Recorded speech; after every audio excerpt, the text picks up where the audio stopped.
Good morning all of you. आज की जो हमारी क्लास रहेगी बीएससी सेकेंड ईयर की क्लास रहेगी और उसमें आज हम पढ़ेंगे diversity among plants on the basis of their habit.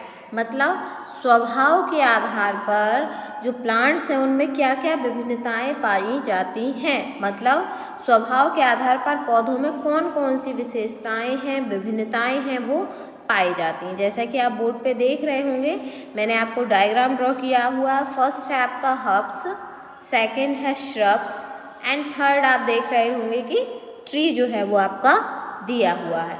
तो क्या होता है हर्ब्स, क्या होता है श्रब्स, क्या होता है आपका ट्री, इनमें क्या क्या विभिन्नताएं होती हैं, किस प्रकार की ये प्लांट्स होते हैं, इसके बारे में आज हम पढ़ेंगे। जैसा कि कल हमने क्लास में पढ़ा था कि जो वार्षिक, द्विवर्षीय, बहुवर्षीय प्लांट्स होते हैं उनके बारे में पढ़ा था, कौन कौन से प्लांट्स होते हैं।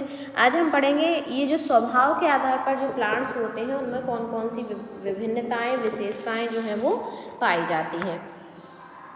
तो पौधों के स्वभाव में विविधता देखने को मिलती है। स्वभाव के आधार पर आवृत बीजी पौधे 3 प्रकार के होते हैं। अपने हैबिट के आधार पर भी जो पौधे हैं वो कितने प्रकार के होते हैं, 3, जैसा कि मैंने डायग्राम बनाया रखा है। फर्स्ट आपका हब्स होता है, तो हब्स के बारे में जानेंगे।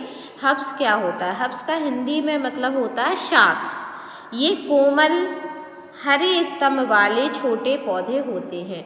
इनका जो नेचर रहता है वो बहुत कोमल रहता है और छोटे पौधे होते हैं। इनका जो आकार रहता है वो कैसा रहता है, छोटा रहता है। ये अल्पकालिक, जैसे बहुत से खरपतवार, 1 वर्षीय जैसे सरसों, द्विवर्षीय जैसे मूली अथवा बहुवर्षीय जैसे केली हो सकते हैं। देखिए उन्होंने तीनों आपको दिए हैं। ये क्या होते हैं, अल्पकालिक, मतलब बहुत कम समय के लिए जो हैं जो प्लांट्स रहते हैं वो रहते हैं। इनका तना जो है ग्रीन रहता है, सॉफ्ट रहता है। यदि हम 1 वर्षीय हर्ब्स की बात करें तो 1 वर्षीय हर्ब्स में क्या आ जाता है आपका सरसों। सरसों जो है वो हर्ब्स है, शाख है, और 1 वर्षीय में सरसों आ जाता है। यदि द्विवर्षीय हर्ब्स की बात करें तो मूली आ जाती है। मूली भी क्या है, हर्ब्स है लेकिन द्विवर्षीय। यदि हम बहुवर्षीय हर्ब्स की बात करें तो केली हो सकते हैं।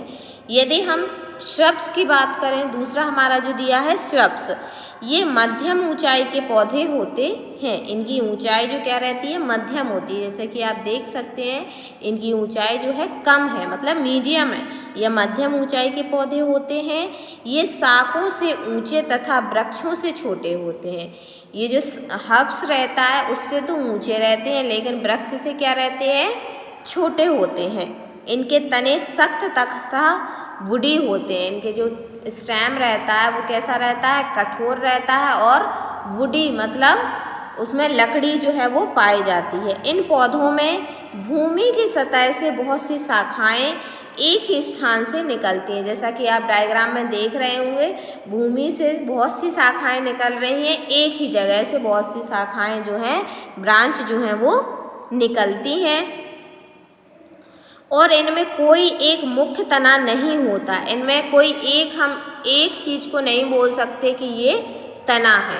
देखिए आप देख रहे होंगे 1 2 3 4 5 हमें तने दिखाई दे रहे हैं। तो कोई एक तना नहीं हो सकता क्योंकि ये इनमें बहुत सी शाखाएं जो हैं वो धरती के अंदर से निकलती हुई हमें दिखाई देती हैं। जैसे गुड़हल का पेड़ सभी ने देखा होगा, उसको हम किस में बोलते हैं, श्रब्स में, ठीक है। छुप या झाड़ी टाइप रहता है गुड़हल का पेड़, और आपने देखा होगा यदि आप उसको नीचे से देखेंगे तो उसमें जो तना है वो कई होंगे, 1 2 3 4 5 6 भी हो सकते हैं, ठीक है।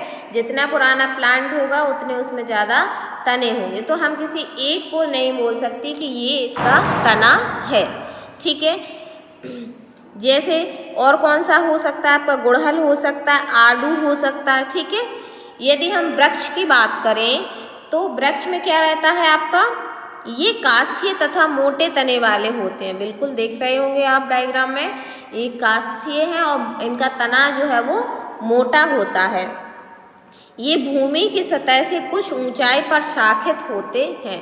भूमि की सतह से कुछ ऊंचाई पर क्या होते हैं, शाखित होते हैं। जैसे आम, शीशम आदि। ठीक है, आम हो गया, शीशम हो गया, इस प्रकार के जो प्लांट्स हैं वो भूमि की सतह पर जो आपके ट्री के रूप में पाए जाते हैं।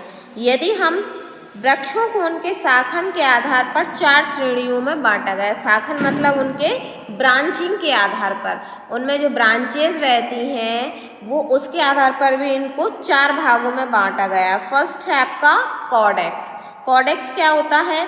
यह सीधा अशाखित दृढ़ तना होता है जिस पर स्थायी पत्राधारों के चिन्ह दिखाई देते हैं तथा इनके शीर्ष पर पत्तियों का एक मुकुट होता है। जैसे खजूर, आपने खजूर का सभी ने प्लांट्स देखा होगा, सीधा वो जाता है, उसका तना जो रहता है वो सीधा जाता है, स्टेम जो रहता है सीधा जाता है, उसके बहुत ऊंचाई पर जाने पर उसकी जो ब्रांचिंग होती है, ठीक है, जो आ जाता है आपका खजूर में। ठीक है, ऐसे ही यदि हम बात करें, दूसरा इसका टाइप है आपका वहीवर्धी। वहीवर्धी मतलब इन वृक्षों में लंबे मुख्य तने पर अनेक शाखाएं अग्राभिसारी क्रम में निकलती हैं, अतः वृक्ष शंकु के आकार का हो जाता है, मतलब कोन लाइक स्ट्रक्चर बनाता है, जैसे कि आपका चीड़ और देवदार। यदि हम थर्ड की बात करें, ब्रांचिंग के आधार पर हम इनको डिवाइड किया है। थर्ड है आपका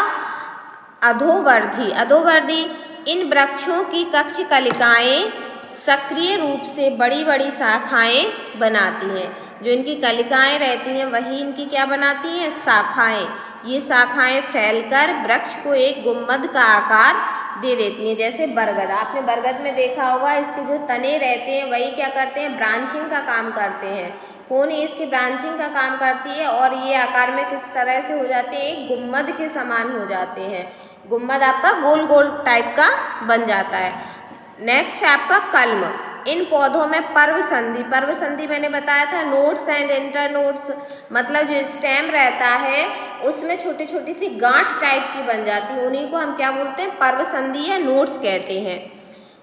पर्व संधि एवं पर्व बहुत स्पष्ट होते हैं। इन पौधों को पर्व प्रायः खोखला होता है। इनके तने दृढ़ किंतु मोटे नहीं होते हैं, जैसे बांस। बांस आप सभी ने देखा होगा, यदि हम बांस को देखते होंगे तो उसके बीच बीच में जो नोड और इंटरनोड है, पर्व और पर्व संधियाँ हैं, वो जो है वो पाई जाती हैं। यदि मैं इसका डायग्राम आपको दिखाऊं तो देखो इस प्रकार से 4 भागों में इसको बांटा गया है। देखिए, फर्स्ट आपका ये खजूर जो है, इसमें जो तना रहता है आपका वो सीधा रहता है और ऊपर जाके ब्रांचिंग के द्वारा ये आपका एक बनता है। नेक्स्ट आपका बी है, ये आपको दिख रहा होगा, ये कोन लाइक स्ट्रक्चर है। ठीक है, नेक्स्ट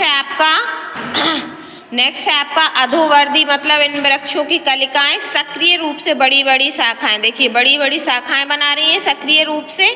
नेक्स्ट है आपका ये आपका जो है वो बांस। बांस में देखिए बीच बीच में ये इंटरनोड एंड नोड जो है वो पाए जा रहे हैं। ठीक है, इस प्रकार से ये ब्रांचिंग के आधार पर प्लांट्स को 4 भागों में जो है वो बांटा गया है। और वैसे यदि हम उसके स्टेम की बात करें, among the basis of their habit, स्वभाव के आधार पर प्लांट्स को 3 भागों में जो है वो बांटा गया है। फर्स्ट है आपका हर्ब्स, सेकंड है श्रब्स एंड थर्ड है ट्री।